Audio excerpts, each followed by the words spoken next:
Financial crisis का क्या मतलब होता है, ये आज की इस वीडियो में सीख लेते हैं। फाइनेंशियल क्राइसिस को हिंदी में वित्तीय संकट कहा जाता है और वित्तीय संकट का मतलब होता है कि जब किसी के पास पैसे की बहुत कमी हो जाती है या बहुत कम पैसा बचता है, यानी कि चाहे कोई देश है या कोई व्यक्ति है या कोई परिवार है,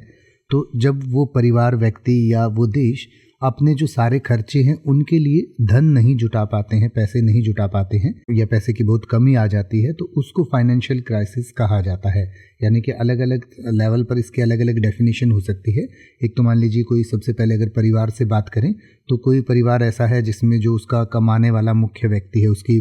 जो है नौकरी चली जाती है या उसकी कुछ ऐसे अनएक्सपेक्टेड खर्चे हो जाते हैं, घर में कोई बीमार हो जाता है या किसी भी वजह से, तो उस घर पर जो है पैसे की कमी आ जाती है, तो उस घर के लिए वो फाइनेंशियल क्राइसिस हो गया। इसी तरीके से कई बार किसी देश की जो आर्थिक अर्थव्यवस्था है वो बहुत कमज़ोर हो जाती है या देश पर किसी प्रकार का युद्ध या किसी महामारी की वजह से देश में पैसे की कमी हो जाती है, तो वो भी एक वित्तीय संकट होता है, पैसे का संकट होता है, जिसे फाइनेंशियल क्राइसिस कहते हैं। कई बार शेयर मार्केट गिर जाती है तो उसकी वजह से लोगों का पैसा बहुत डूब जाता है। तो किसी भी कारण से किसी देश, किसी व्यक्ति या किसी भी परिवार में पैसे की तंगी हो जाती है, पैसा पर्याप्त मात्रा में नहीं होता, तो उसको फाइनेंशियल क्राइसिस कहा जाता है। तो इसके बारे में और डिटेल से पढ़ना चाहें तो आपकी स्क्रीन और वीडियो के डिस्क्रिप्शन में दिया गया है, आप पढ़ सकते हैं और उसको और बेहतर तरीके से समझ सकते हैं।